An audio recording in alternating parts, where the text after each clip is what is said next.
Shalom, selamat berjumpa kembali dalam kasih Tuhan. Mari berdoa untuk mendengarkan firman-Nya. Ya Tuhan, kami sadar bahwa kehidupan kami dikelilingi oleh begitu banyak kejahatan. Namun Engkau tetap menginginkan kami melawan kejahatan itu.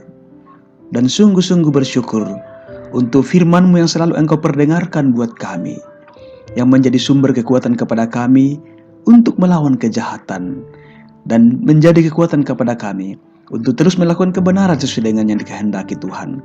Tolonglah kami ya Tuhan untuk bisa memahaminya dengan baik dan melakukannya dalam kehidupan kami. Di dalam nama Tuhan Yesus kami berdoa. Amin. 1 Raja-Raja 16 ayat 29-33. Firman Tuhan demikian. Ahab anak Amori menjadi raja atas Israel dalam tahun ke-38 zaman Asa, Raja Yehuda. Dan Ahab bin Amori memerintah 22 tahun lamanya atas Israel di Samaria. Ahab bin Amori melakukan apa yang jahat di mata Tuhan, lebih daripada semua orang yang mendahulunya.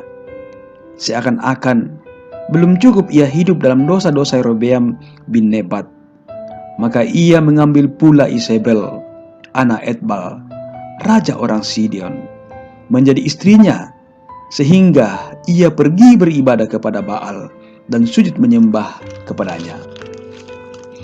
Kemudian ia membuat mesbah untuk Baal itu di kuil Baal yang didirikannya di Samaria.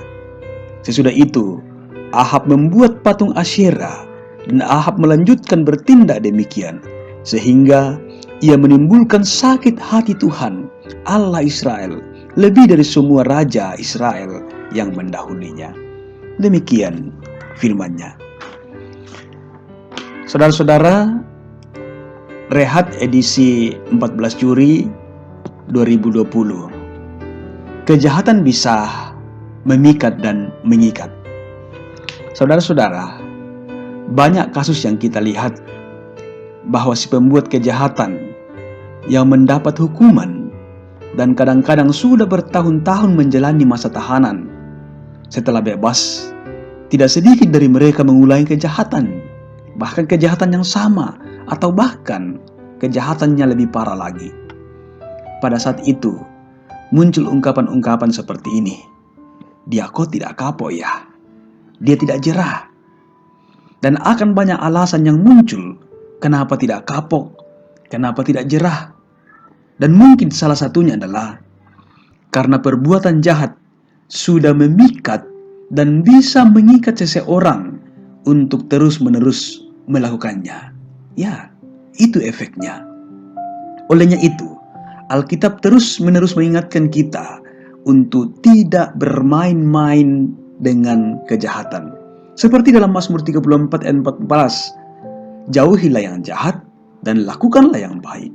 Dalam Kolose 4 ayat 5-8, kita diminta untuk mematikan perbuatan jahat kita karena dampaknya sangat berbahaya. Saudara-saudara, Daud menjadi standar ideal kebaikan seorang raja Israel. Yerobeam bin Nebat adalah kebalikannya. Para raja yang jahat disejarkan dengannya, menjadi setara dengannya, berarti rapor merah bagi seorang raja. Tetapi Raja Ahab dinilai belum puas menjadi seperti Yerobeam ayat 31. Dosanya masih berlanjut melampaui standar kebobrokan Yerobeam. Dan kitab 1 Raja-Raja merekam dengan rinci kekejian yang ia lakukan sejak perkawinannya dengan Isabel.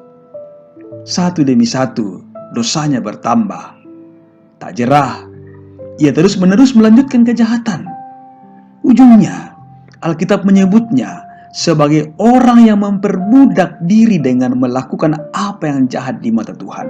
1 Raja-Raja 21 ayat 20 dan ayat 25. Dan Bapak Ibu sekalian, pada akhirnya semua kejahatan yang menyenangkan itu, patung-patung Baal dan Asyera bersama para penyembahnya, pada akhirnya takluk di bawah kekuasaan Allah.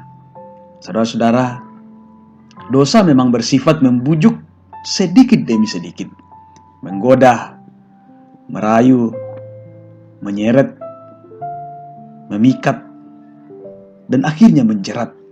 Yakobus 1 ayat 13 dan 15. Dibawa ke dalam jerat perbudakan. Awalnya memikat, ujungnya mengikat. Akhirnya orang tidak berdaya menolak sebab sudah menjadi budak. Budak seks, budak minuman keras, budak uang, budak narkoba, budak ambisi, dan sekarang ini budak gadget dan lain sebagainya. Saudara-saudara, tawaran kejahatan dan kebaikan selalu diperjumpakan dengan kita setiap hari, bahkan setiap saat. Dan pilihan akan selalu ada pada kita. Kita yang selalu akan menentukannya. Olehnya itu, sangat penting untuk menata hidup kita dalam tuntunan firman. Sangat utama dalam hidup kita terus membangun relasi yang baik bersama dengan Tuhan. Jika kita ingin terhindar dari rayuan maut kejahatan, jika kita ingin terbebas dari jerat maut kehidupan yang gelap, yang terkadang tampil begitu memesona kita, namun ujungnya akan menyesalahkan. Bahkan endingnya adalah keterpisahan kekal daripada Tuhan. Karena itu saudara-saudaraku, marilah kita sungguh-sungguh berhati-hati dengan kejahatan.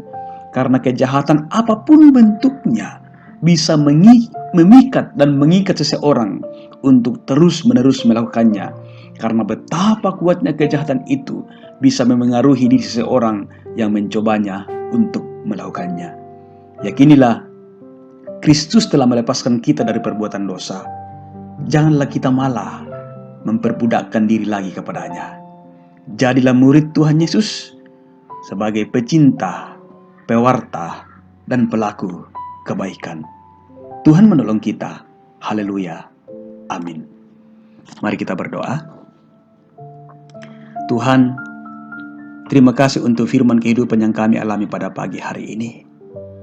Menyadarkan kami bahwa betapa banyaknya kejahatan yang ada di sekeliling kami.